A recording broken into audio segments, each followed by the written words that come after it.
We ready? We're ready. Okay. We're back for another exciting chapter. Well, half a chapter of Mishnah. And we got our usual crew. So,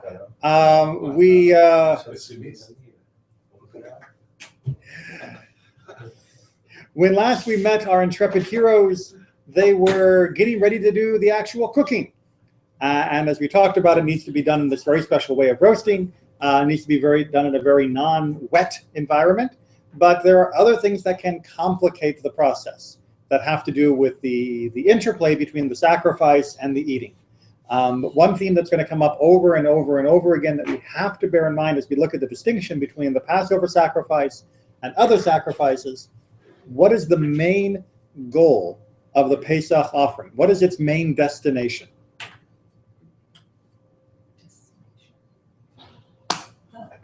Oh, your stomach. That's right. Okay.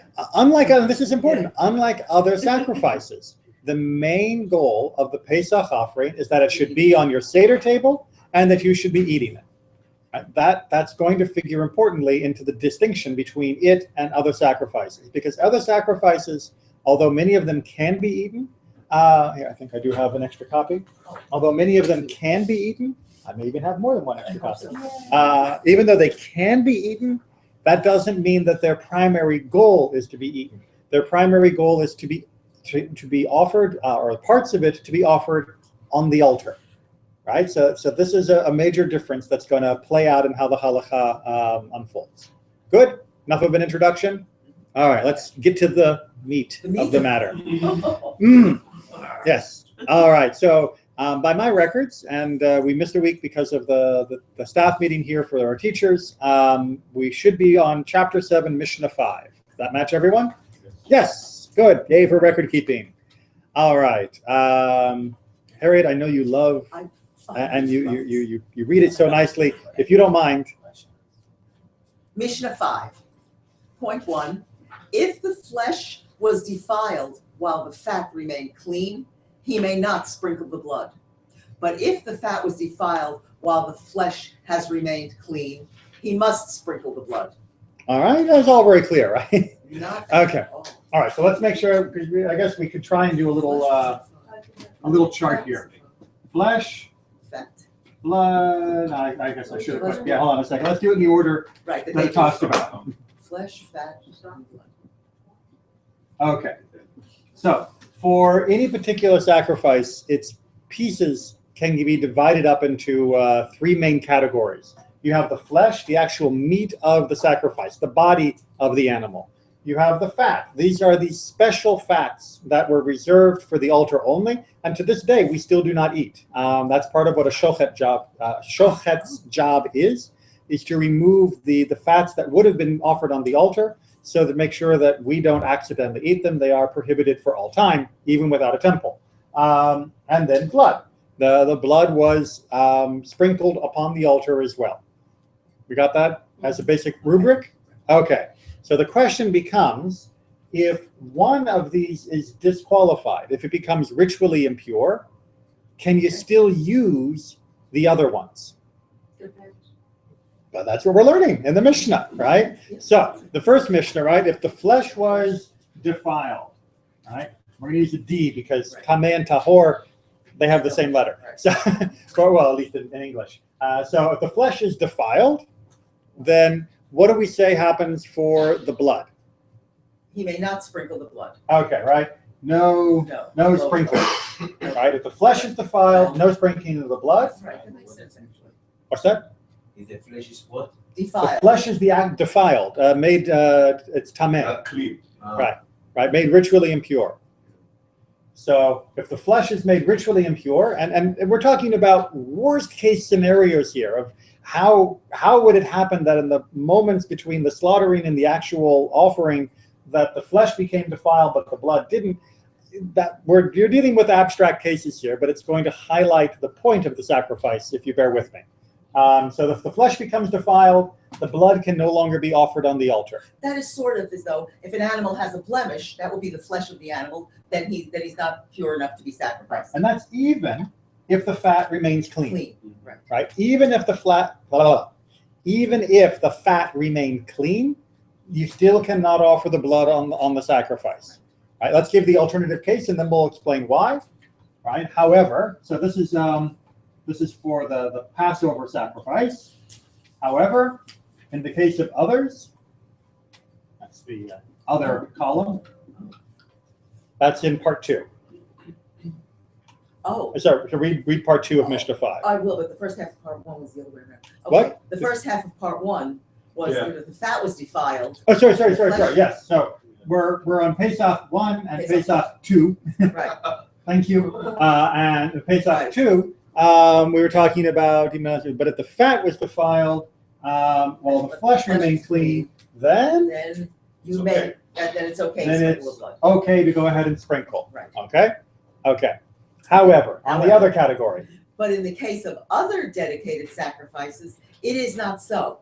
Rather, even if the flesh were defiled, while the fat has remained clean, he must sprinkle the blood. Oh, okay. That's the opposite of what I thought. Okay, well, so now we got to untangle why is it like this? And this is, of course, the joy of Talmud and other study when you get into the detail, but we've got to fill in the blanks here.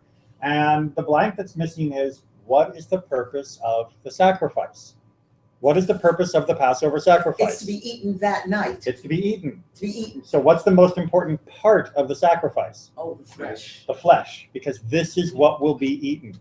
So because, what's that? Well, you can't eat the blood for any food, right? But because the flesh is what's important for Passover, its status is what's going to determine whether it is still fit to be offered on the altar. Now, only the blood and fat is going to be offered on the altar.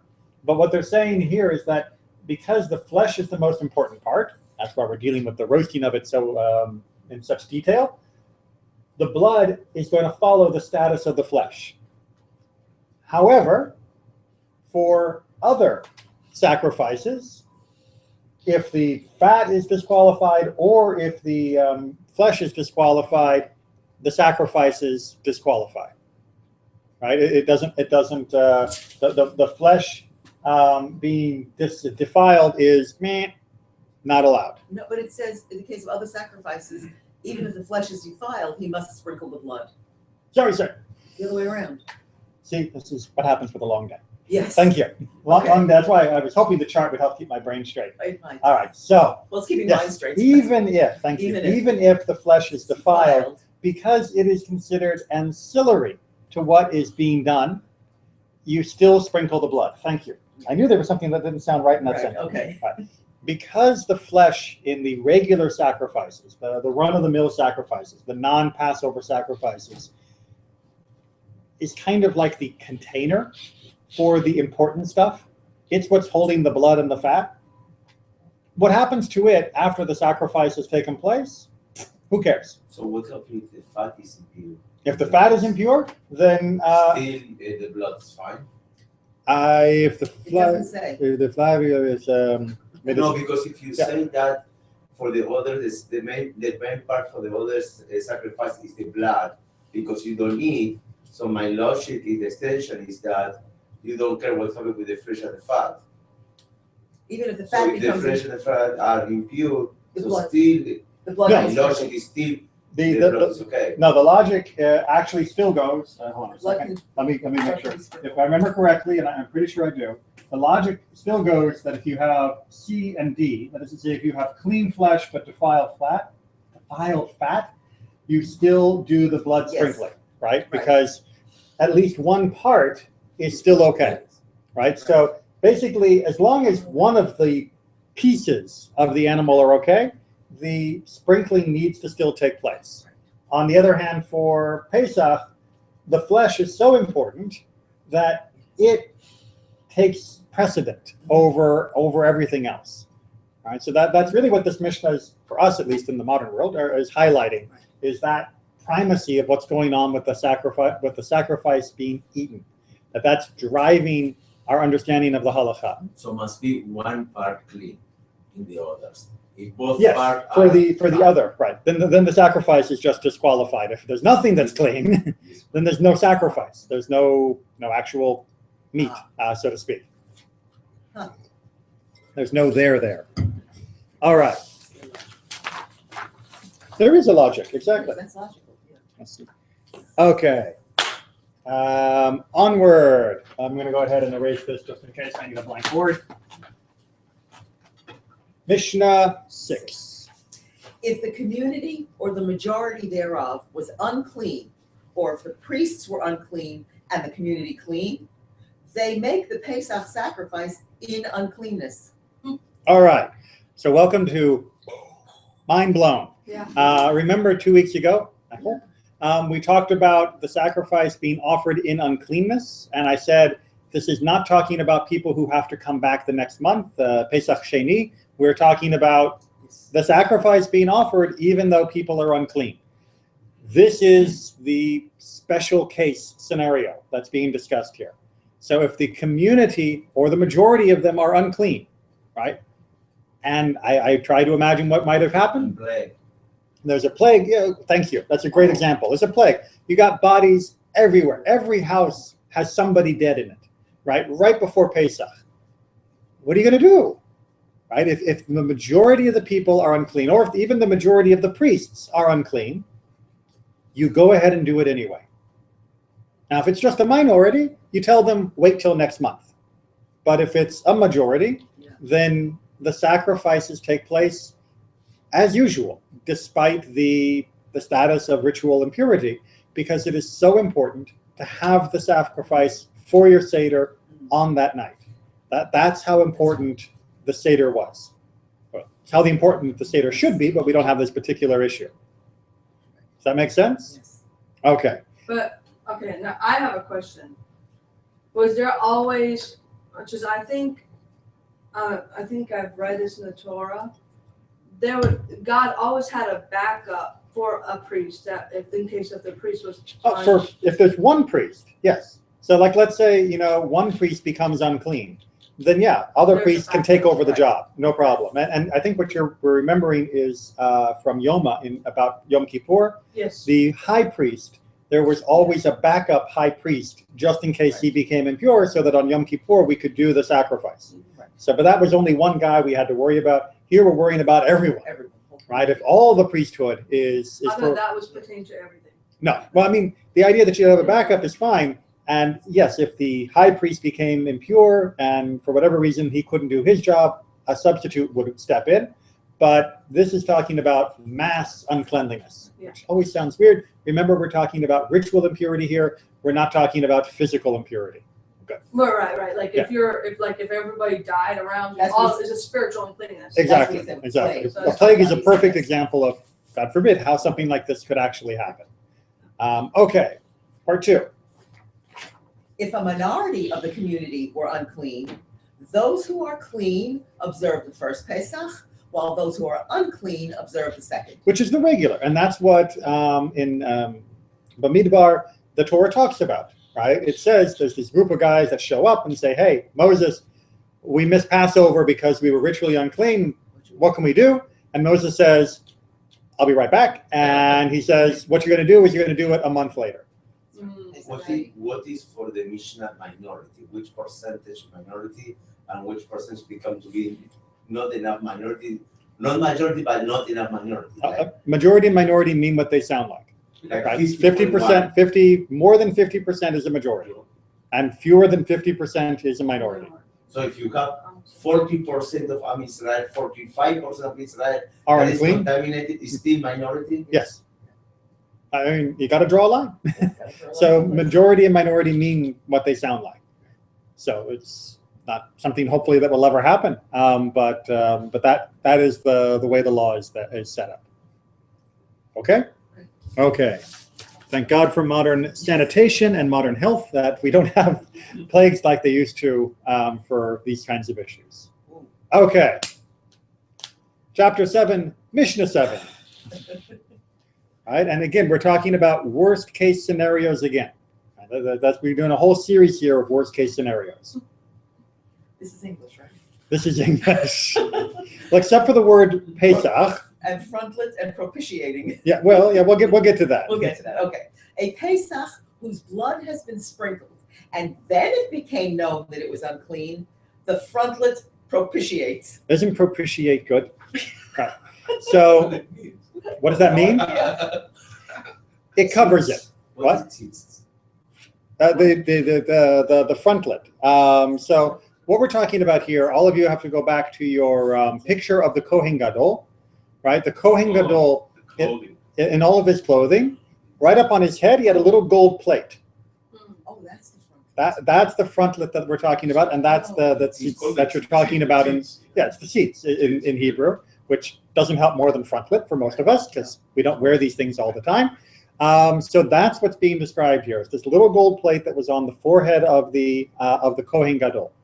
And as you can see down in the, if you can take a look down in the explanation, thank you, they bring the quote that comes from Exodus 28, and it says, "It shall be on Aaron's forehead, that Aaron may take away any sin arising from the holy things that the Israelites consecrate." Right? So what they're saying here basically is that if the blood is found out to be unclean, the frontlet, you got yourself covered. Well, you've made the whole sacrifice at this point. You've done it all, so it makes sense that, oops. Well, and it makes start sense over. that means we can use the special seats rule, Right. We can use the special frontlet rule to take care of that oops Yes. that happened. So I'm lost. That's okay. He has the Aaron,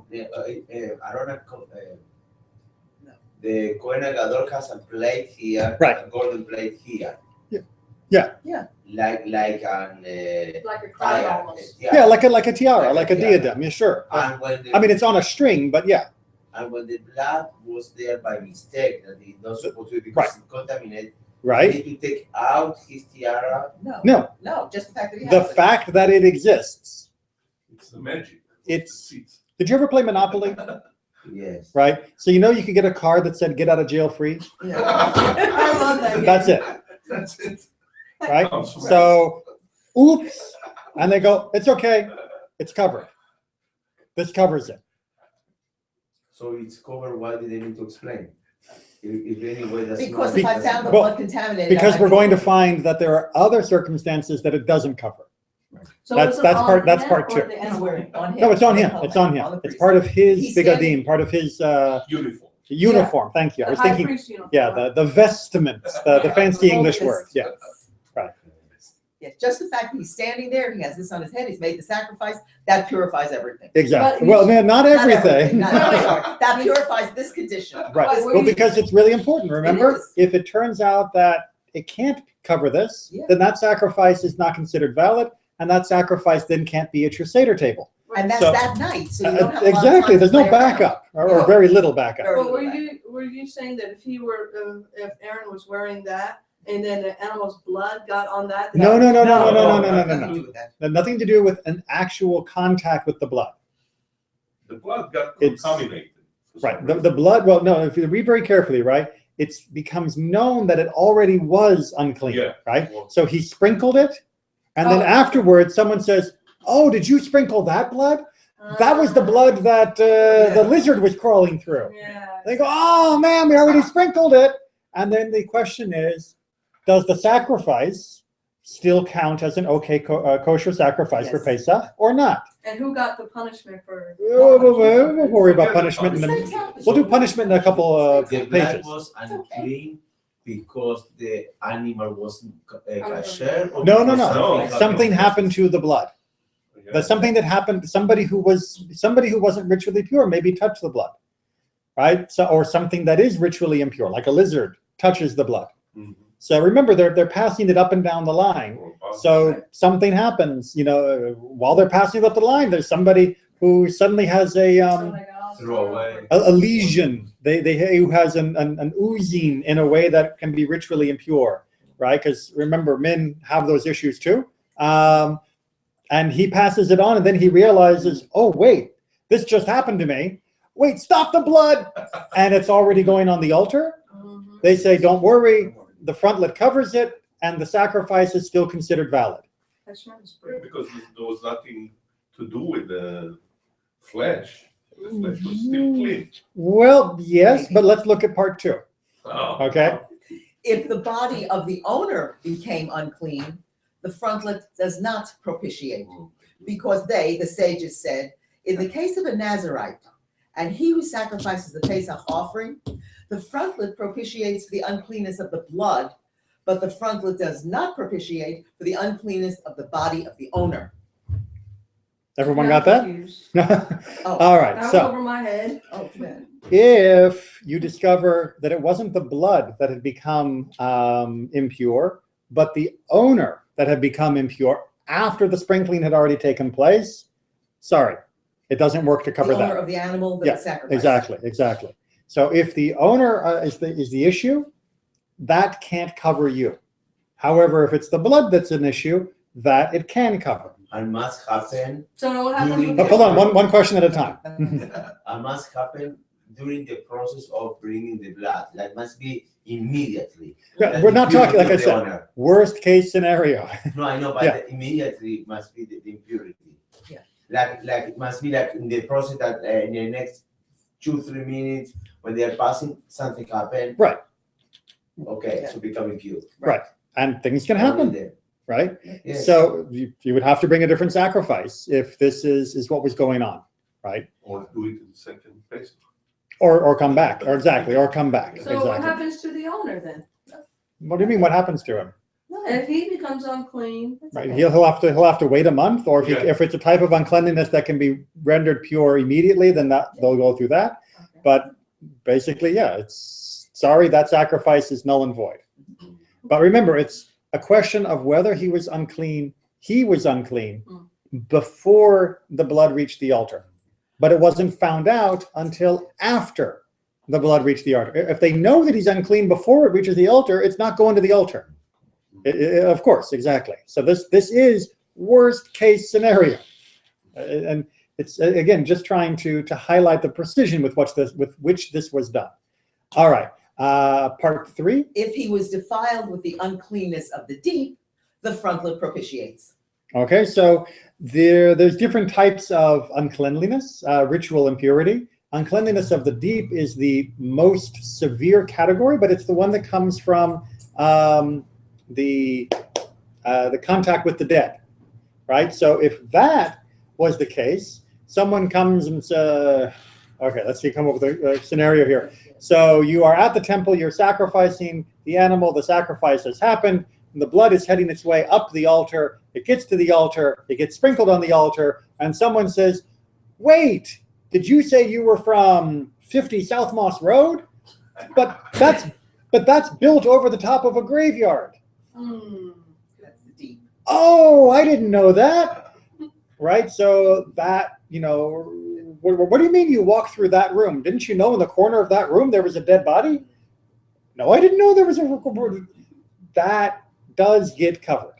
With the front. Yeah, I know. So- Maybe we can shut the door. We'll stop some of our lovely insects from So- joining us for Mishnah. So Rabbi, They can learn their own Mishnah. Yes. so now you got me thinking, really thinking.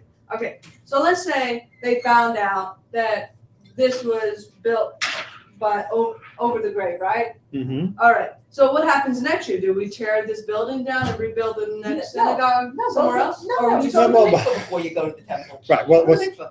Well, certainly we wouldn't deliberately do such a thing. no, I know it's a figure of speech. You're using it as an example. Yeah, it's a real stretch of the imagination. Yeah, so I'm just using this as an example of would you ever tear this down if we were back in the days to rebuild another one so you not repeat the same. Most likely, what you would do would be to reinter the people that were buried here in a place that was not going to be a construction site, and that actually is a big issue in Israel today, where there are people buried under just about everywhere, and so oftentimes the archaeologists will have to come in. They'll have to make an evaluation. Sometimes they go ahead and build anyway because there's no signs of an actual grave, even though we know people probably were there 1,000, 2,000 years ago. Sometimes they will reinter. Sometimes they will say, no, we need to study this and stop the construction. So it is a real issue at this point. So the deep is all related about death. And body. Yes, about death. Yeah. Cleanness relates to it. Yes. Well. There are many different types of tumah, of ritual uncleanliness. Right. The most, the one with the biggest magnitude is from the contact with the dead, right? But there are many different types, and that's a whole nother layer of Mishnah. We can maybe talk about that. Maybe study that a year from now. But it's a really complicated process. Okay, let's see if we can't press on. So these are short Mishnahs, but a little complicated. Mishnah 8. If all or most of the Pesach became unclean, they burn it in front of the birah with the wood of the pile. Okay, so if the flesh of the animal becomes unclean, I don't know how, then you have to get rid of it, right? But you can't just throw it away. And so what they would do is they would burn it, and they would burn it in the place where they would burn other things. It's an area near the temple that would be used for things that were impure that can be burnt here. Right, so that was an area set aside for this job. But if a lesser part of it became unclean and also remainder, they, the people, burn it in their courtyards or on their roofs with their own wood. All right, so let's make sure we got this scenario down. So part of it becomes unclean, part of it not clean. And I don't really want to get into how that happens. You can burn it where it would be eaten, which in this case is at your house, in your courtyard. And the question then becomes, what do you burn it with? Right? What wood do you use? And you could use your own wood. However, misers burn it in front of the birah in order to benefit from the wood of the pile. But if you're a real cheapskate, you don't use your own wood, you use the temple's wood. Because that is where you would burn it if it had been the majority impure, and so it's permitted to burn it there. And if you haul it all the way back to the temple to burn, you don't have to pay for the wood yourself. It's just kind of a dig at look at what cheapskates these guys are. They're not even going to use their own wood to burn this. They say that if I take it back to the temple, I can use the wood there. So I guess I'll use the wood. And then they're calling him a miser. This is a come on, burn it yourself. But does then this also leave you no Pesach meal? Well, if it was the lesser part, then you can still have what's left. But the other way, you might not. Okay. If most of it became unclean, now you have to burn it, but you don't get a Pesach Sheni for this either, a second Pesach. Yeah, correct. It's complicated, isn't it? Yes. Yeah. Well, it's something that I think that a lot of people don't always consider when they say, the Torah talks about offering a sacrifice. The Torah, talks about doing such and such a mitzvah. There are details involved in these mitzvot. There's details involved of, what happens if between here and here this happens? Then what do I do? And what happens if after the fact I find out that before the fact it was actually invalid? Then what happens? Those all are real questions, which anybody here who's ever looked at real law or operative civic law will know that has to be worked out. You have to have rulings for what do you do in the worst case scenarios. So when you say everyone will bring a sacrifice and they will eat it and you will have this wonderful Seder, great. I understand what I should be doing and what the normal situation is. But what about is the foundation of taking the law seriously? If you don't take the law seriously, then you just say, I'll just do whatever I think is right if it doesn't go the normal way. That's not what Judaism says. You don't just do what you think is right. We study, we argue, we debate, we analyze the text and logic to figure out what is right in those unusual circumstances. I see a question. Yeah. This is also interesting because it teaches you to be extra careful with this sacrifice. Don't take it for granted. Don't go schlepping it through, I don't know. Well, we're careful with all the sacrifices. But you really need to be aware and of what you're doing. Don't just do this without thinking about it. Right. Natan? No, that wasn't vocabulary. Oh. All right. We're on Mishnah 9, I believe? Yes, Mishnah 9. Okay. A Pesach which went out beyond the walls of Jerusalem or was defiled must be burned immediately. All right. So if it's absolutely defiled, you got to burn it now. You don't wait. That's your next job. And beyond the walls of Jerusalem, if you remember, we said before, the Pesach has to be eaten within the place where it was offered, which means within the Jerusalem precincts. As soon as you take it outside the walls, you've nullified it, and now it has to be destroyed because something that was sanctified can't be used for another purpose. So you're not going to have it for lunch tomorrow. You're not going to eat it next week. It's now considered gone. And the only thing you can do with something that was sacred that is now gone and then lost that status or been defiled is destroy it. And destroy it in a way that it can't be used. Now, Pesach, if I remember correctly, comes on the 14th of Nisan. Right. Well, the sacrifice would be taking place on the 14th. 14th Right. of Nisan. The actual holiday begins the evening, which is the 15th. Okay. If its owners were defiled or they died, its form must change, and then it is burned on the 16th of Nisan. Right. Which, remember, we're not talking about here where we have 2 days of Chag. Right. This is what we would call the second day of Pesach. This is the day after the first day, the day after the actual holiday. What? The first day of Chol HaMoed, if you're living in Eretz Israel, if you're living in Israel. It would be second day if you were living here, but that's what they weren't dealing with that as the issue, because you're not offering the Passover sacrifice chutz la'aretz, outside the land of Israel, because that would be a whole big problem for lots of reasons. Good. However, Rabbi Yochanan says, this too must be burned immediately because there are none to eat it. Right. So the question is, see if we can get this distinction. In the first case, when it goes past the wall or it's actually defiled, you burn it immediately because it is no longer fit for consumption. In the second case, where the owners are defiled or the owners are dead, nothing happened to the sacrifice to render it impure. It's still viable, but there's no one to consume it. And so there's there's extenuating circumstances. So when it is rendered inoperative, it has to be destroyed immediately. When they are rendered inoperative, dead or defiled, you don't have to rush to destroy the sacrifice because the sacrifice, nothing changed. It's still technically okay. There's just no one to use it. And so you don't have to rush. But Rabbi Yochanan ben Baruch says, yes, you destroy it now. But in the last case that no one can use the sacrifice, why you don't take the sacrifice and give to the poor? So maybe someone can eat if the sacrifice is fine, it's kosher. Why to waste and good sacrifice? Right. It's not wasting a good sacrifice. The sacrifice is, as we sort of talked about before, is attached to the intention of the people who are having the sacrifice done for them. Right. That's what we talked about, this group of people that are all going to participate in this animal. And you can't just say, do you have a little left over? It has to be sacrificed on your behalf. And that's what the issue is. So that's why it made a difference of if it was what we talked about before, if it was sacrificed on behalf of people who were unclean, or if it was sacrificed on behalf of people that weren't Jewish, it's not valid. And you can't change who it belongs to. And I know that seems weird to us, because we don't like throwing away food, and we especially wouldn't want to throw away something like this. But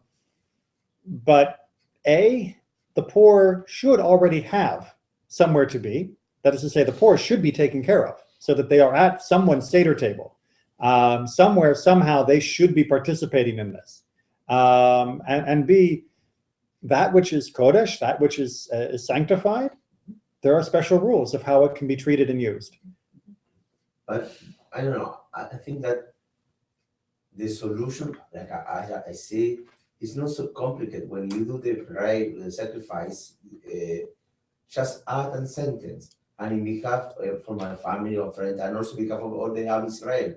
So if something happens to you, you cover yourself and go in behalf to the Am Israel. So anyone can be, because you already had the intention, the intention for all the people of Israel. So you're a good lawyer, but from what I remember and understand, and I can't say this categorically, the participants in the sacrifice have to know that they are participating in the sacrifice. They can't just rely on someone saying, oh, don't worry, I got you covered. I was thinking of you when I was at the temple. They have to know you're going to the temple with the lamb that's going to be used for everyone. That, if I remember correctly, is the only problem with that side. So what your statement in the sense is, your question and your statement is mainly about the poor. What happen? You don't like when We don't like food is wasting, yeah. right? Well, I guess the reason why the food is wasted is because the poor, no one can eat the leftover of all that sin that went onto that animal, because if they eat it, they'll. There is no sin on this animal. Oh, There is no sin on this animal. This is not a sin offering. This is the Passover offering.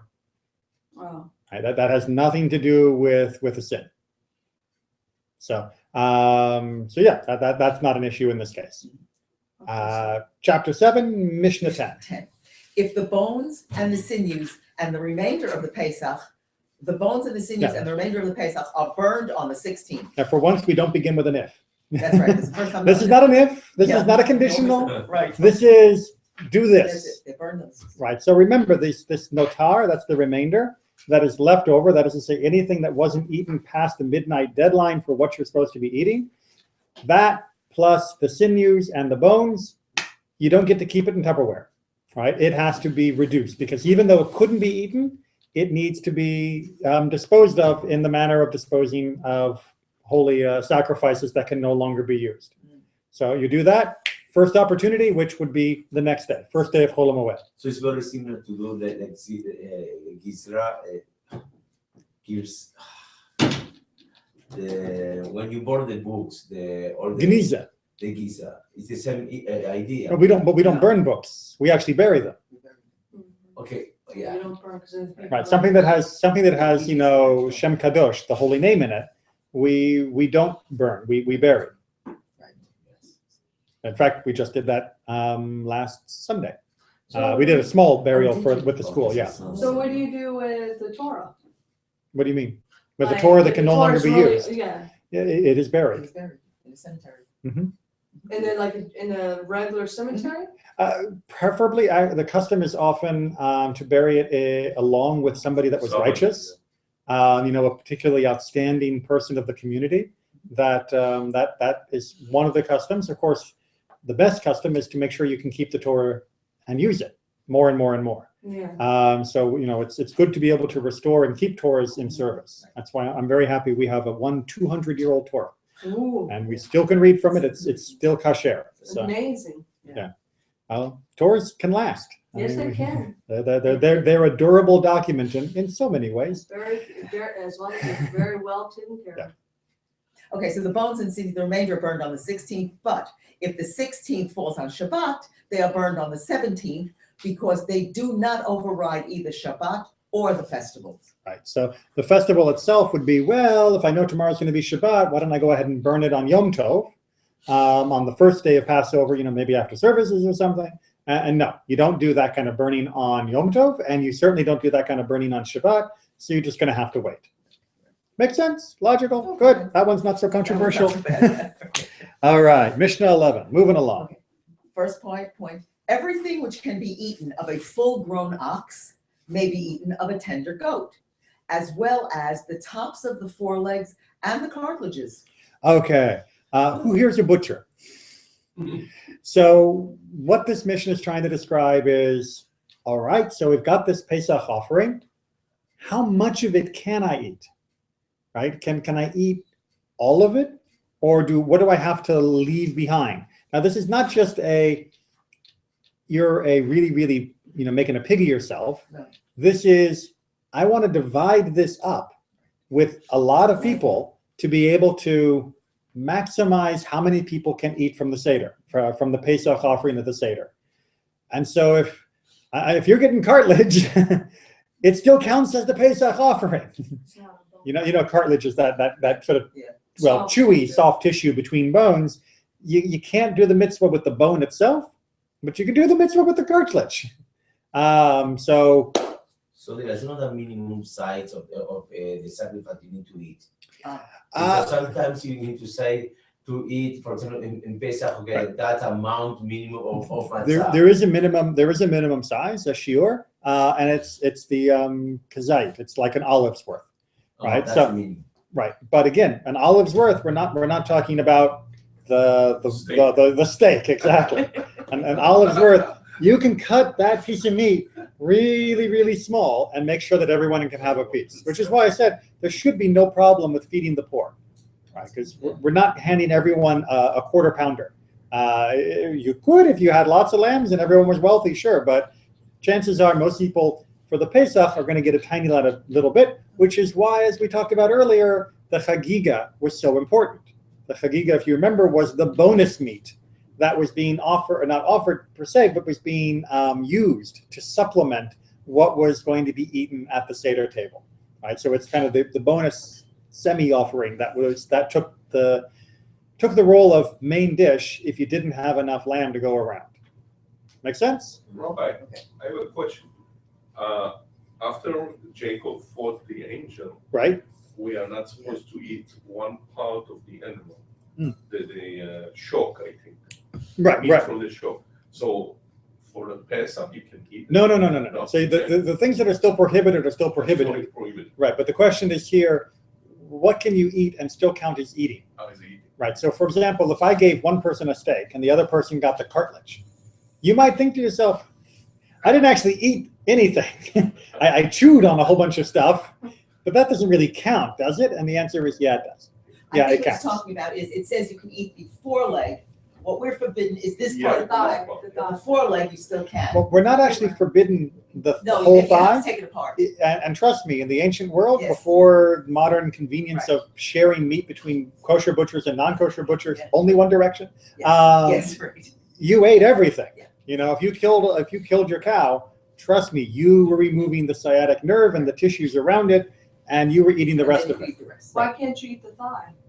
Well, you can. You just can't eat the sciatic nerve because The sciatic- like, Well, I agree with that's that. what it is. Right, that's what she's saying. And That's for what I'm most saying. modern kosher butchers, and for many parts of the world, it was for quite a while, it was more efficient to simply cut off that part of the animal, sell it to the non-Jew next door, and only eat from the front. Because the amount of time it takes and the amount of skill it takes to remove that part Yeah, that's it. is considerable. And, you know, if it's easier, it's easier. Okay. But in point one, the foreleg is not the issue. Doesn't have the sciatic nerve. Okay, That's why you so- eat that. So the Jews don't eat the thigh, Sciatic the nerve. sciatic nerve. Right. But I mean, like when you go to like regular restaurants and you like there are Jews that don't eat kosher. That's a That's a different. No, we're talking about the rules of kashrut. Yeah, We're yeah. talking about. Okay. Yeah. I mean, Sorry, yes, sorry. there are people out there who would eat anything, Absolutely. dead, living, whatever. Shellfish. Yeah, we're not talking about All right. what Sorry. people will eat. We're talking about what people can eat. Right. But I'm saying I don't. rules are- But like when you like when you order chicken. Chicken's not an issue. No. The chicken, we don't have to worry about the gita nashe, the sciatic nerve, the same way. Okay. Yeah, Sorry. yeah. Chicken, go to town. Okay. All right. Part 2. Now we get to punish someone. Yeah. Finally, we get to punish Finally. someone. He who breaks a bone of a clean Pesach receives 40 lashes. But he who leaves over flesh of a clean Pesach or breaks a bone of an unclean one does not receive the 40 lashes. All right. So improper treatment of the Pesach offering gets you flogged, right? Whoosh, whoosh. Not a happy thing. And you might be thinking, who's going to be breaking a bone, right? And is this an accident? No, this is not an accident. This is not something that just happens. This is it's on purpose, right? It's eating the marrow, right? You would crack open the bones to eat the marrow inside of them. In many parts of the world and many types of cuisine, it's still considered to be a delicacy. And this is saying you don't do that with the Pesach. You can do that in other things, although there's some debate about that. But basically speaking, you don't break bones of the Pesach offering. And if you do, you should expect, with proper warning, proper witnessing, proper trial, and all of that, that you will be receiving some lashes on behalf of that. However, if you break the bone of an animal that has already been rendered unclean and therefore is no longer a valid Pesach, you're off the hook. And if you leave behind meat on the bone without having finished all of it, it's also not something you're supposed to do, but if it happens, you also don't receive punishment. Make sense? Makes sense. Okay, man, we're just Well, running through here. You know, everyone's asking the question, when do we eat? Mishnah 12. And I think here they're talking about going outside, either outside of the city of Jerusalem or outside your house where you're supposed to eat it. Is that Yeah, what we're you- talking outside Jerusalem, Outside. yes. Okay, if part of a limb went outside, he cuts the flesh as far as the bone and pares it until he reaches the joint and cuts it away. Oh, sorry. outside. Right, so we have outside and then we have outside. Yeah. And in this particular Mishnah, we're talking about outside. Oh, that outside. Okay. I thought it was So other outside. let me, well, it is and it isn't. So, right, you got the big J, Jerusalem.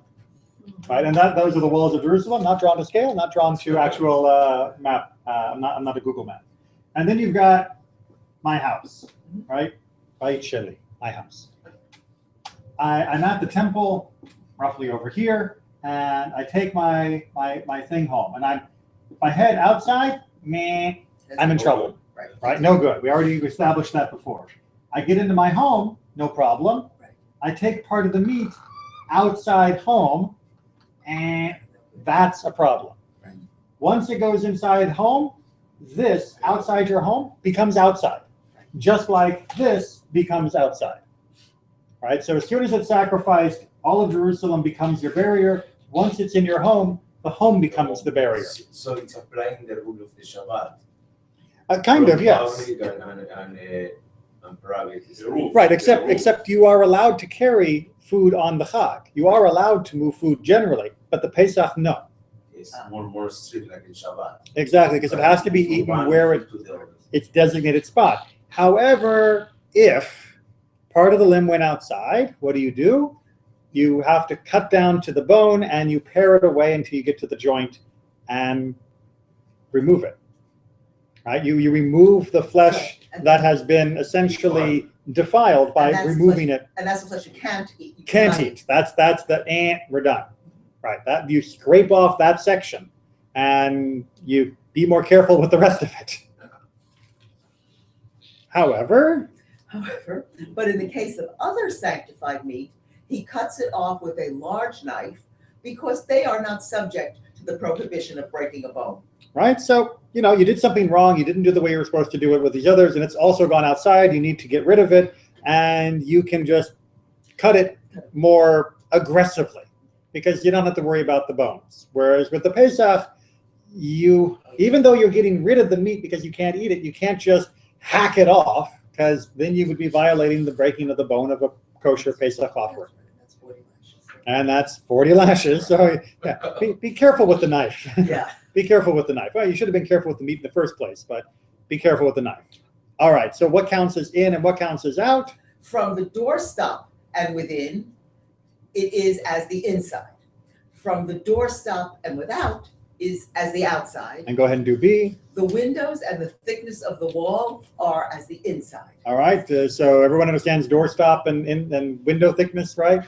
So you can see the way the door fits in the frame there, right? From the place the door stops, where the door is braced, and to me, that's inside.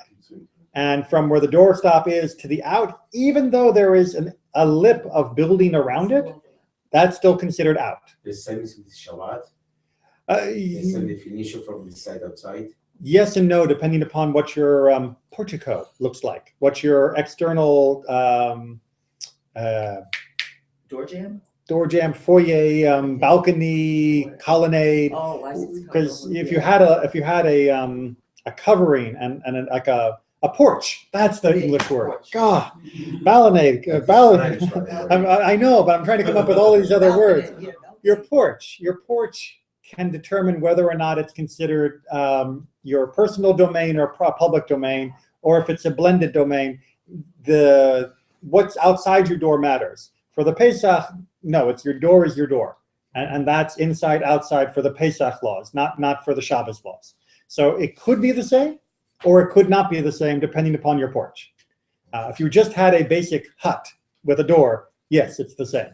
But there are other considerations for Shabbat. That's what I was going with. And window, remember, actually, window's not a bad example because we live in Florida with these big block buildings. From the window in, even though it's got that sill, that's still considered meat, right? It's only from the outside of the window out that's outside. And even if the window was in the middle, the whole area is still considered. Remember, windows were like shutters. The whole wall is considered inside. The thickness of the wall is all in. Make sense? Okay. We're not doing bad here. I think we're going to do it. Mishnah 13. two companies which Remember, companies are the groups of people who pitched in to buy or arrange for the lamb to be sacrificed. Right? This is your Seder meal table buddies. These are your friends, and that is actually the root of the word that's usually used. This is your friends that are joining in for the Seder, right? So you got two of them, right? It could be two families. Well, it could be two families. It could be It's not two. just another person. It could be two courtyards. You know, remember, not necessarily people would have enough room in their own little house to eat this, so they may be right out in the middle of the big shared courtyard of the apartment buildings, doing this, and you've got two of them. Go ahead. Which are eating in one room. These turn their faces in one direction and eat, and they turn their faces in another direction and eat, and the boiler is in the middle. Okay. So welcome to Party Planning 101. Why don't we do that? We're all puzzled. Okay. You've got company A and you've got company B. And these are the groups that have gone in. And each of them have, and pardon my drawing, right? Each of them have their own lamb. That's a lamb. But where is that, in a house or? Yeah, well, it's in one room. Maybe it's in a house. Maybe it's the Hilton Plaza. It's there. There's like two groups that they are not connected. Each group has a sacrifice. Exactly. Okay, Exactly. okay. So each group has their own sacrifice. And so the question is, how do I make sure that there is at least a imaginary division between them so that we don't end up with any cross sharing of the sacrifice, because this sacrifice doesn't belong to me, this sacrifice doesn't belong to you, and if I eat from your sacrifice, I don't do the mitzvah, right? Because that's not mine. That's not my sacrifice. And so what is the solution? The solution is to have these people look this way, and to have these people look this way. So they're not looking at each other, right? You just get a long table, everyone sits at it, and don't look at them. Just don't look at them. Now, the one thing they do agree on is that it's okay, you can, in no man's land, have your little boiler. And the boiler would heat the water, and the water was necessary for mixing the wine. Every place in your Haggadah where it says pour a cup, the original Hebrew was to mix the cup, because wine came in an undiluted form, and you would have to dilute it at the Seder as you went. From what I understand, we're much better off with our current wine system. It's much nicer, but that was the old way. But that meant that you had to have plenty of water standing by, not just plenty of wine. And they are allowed to share that. The water cooler, the water heater, they are allowed to share, but not allowed to look at each other. My lamb is better than your lamb. Well, it's not just about lamb one-upsmanship. It's making sure there's no problem between each other, right? Because if you share this, then someone didn't do the mitzvah. Okay. But 2, when the servant rises to mix the wine, he must shut his mouth and turn his face away from the other company until he reaches his own company, and there he eats. All right. Ready for this? Yes. Poor David. Poor David, well, not poor David, but he's helping, right? So poor David is down here, and he's part of Company A. Yeah. But David has the honor of filling and mixing the cups of wine for both companies. Okay, he's covering both of them, but he belongs to Company A. So while he is filling and mixing Company B's wine, as it says, he keeps his mouth shut, and he doesn't really look at them. He has his mouth shut so that no one can think, and he won't accidentally put anything in there that shouldn't be in there, right? So it's not don't talk to them, it's don't even breathe from their table, right? You okay, Nathan? Very oppressive environment. Very opposite for Oppressive environment. oppressive. Oppressive. Well, it's oppressive. It's nice that we can all be together, but the sacrifice mattered. And you had to make sure there wasn't a problem here. I mean, if you eat from a sacrifice that wasn't offered on your behalf, you have taken from that which was sanctified for someone else. And if you accidentally eat from the other one not knowing, you have then not fulfilled your mitzvah of eating of the Passover sacrifice because the food you ate didn't belong to you. So trying to make sure you get it right, even in weird circumstances, is highlighting not that you should do this. I mean, God willing, we can all have a nice place to have our Seder and not have to worry about two different groups sharing a space and sharing this and sharing Mr. David. Nicer that everyone have their own place, their own lamb, and plenty to go around. And we don't need to do this, and then there's no issue. But if there were, this is how important it is. This is how important it is. But a bride may turn her face away and eat. okay. Bride, substitute the word young, sensitive woman. Right? According to the commentary, she's delicate. She doesn't want other people to be staring at her while she's chewing her cartilage. Yeah.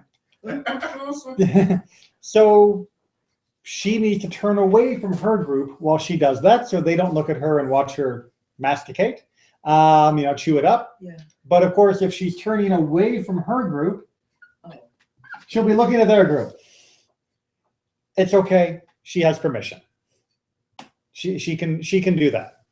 Such a mensch. Yeah. Brides get special compensation in many places.